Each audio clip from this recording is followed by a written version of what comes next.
انگلیاں آخر تک رکھنی ہے پوری کھلی ہوئی، صرف اگلے کنارے اس پہ مسح کے لیے موزے پہ لگانے سے مسح نہیں ہوگا، یعنی پوری انگلیاں اس کے ساتھ لگیں گی،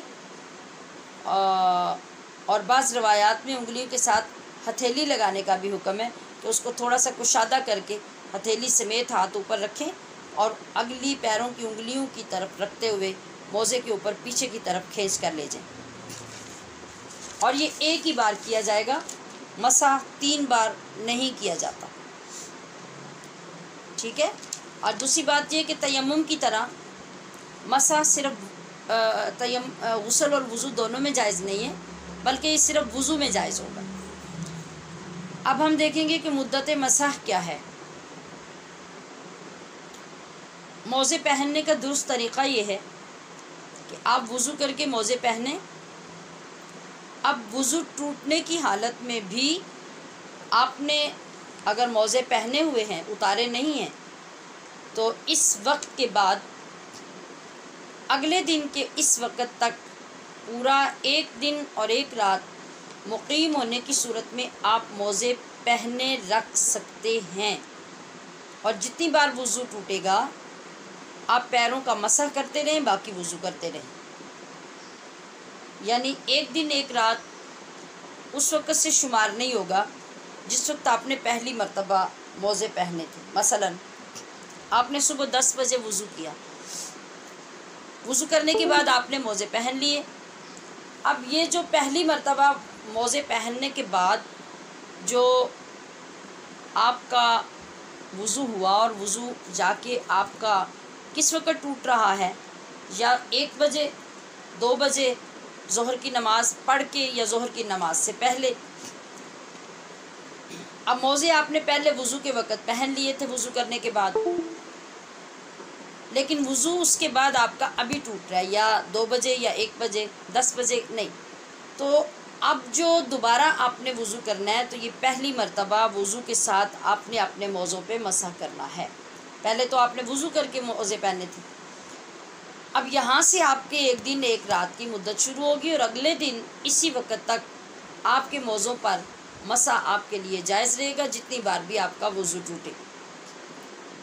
یہ ہے گھر میں رہتے ہوئے، مقیم رہتے ہوئے مسح کی مدت۔ اگر آپ سفر میں ہیں تو 3 دن 3 رات آپ اسی طریقے سے مسح کر سکتے ہیں، اس کا حساب آپ کو رکھنا ہوگا۔ اگر اس مدت کے بعد بھی مسح جاری رکھنا چاہیں تو پھر ایک بار وضو کے ساتھ پیر دھو لیں، مطلب موزے اتاریں 3 دن 3 راتوں کے بعد، اور پیر دھو کر وضو کے ساتھ مکمل وضو کر لیں، دوبارہ سے آپ موزے پہن لیں، تو پھر اگلے 3 دن 3 راتیں سفر کی حالت میں اسی طرح آپ جاری رکھ سکتے ہیں،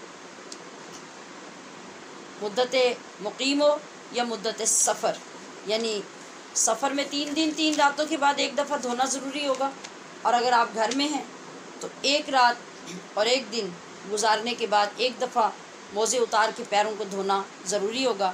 آئندہ آپ آگے پھر اب آپ یہ سردی کے لیے بھی کر سکتے ہیں، نارمل آپ اپنی ایک عادت بنانا چاہیں، آپ اس میں ایزی رہتے ہیں، پیروں میں زیادہ ٹھنڈ چڑھتی ہے، آپ کی ایڑیاں پھٹی ہوئی ہیں، آپ کو کوئی پرابلم ہے، یا بڑھاپے کی وجہ سے بار بار آپ پیروں کو دھونا مشکل محسوس کرتے ہیں، تو 24 گھنٹوں میں آپ موزے پہن کے 1 بار پیر دھو سکتے ہیں۔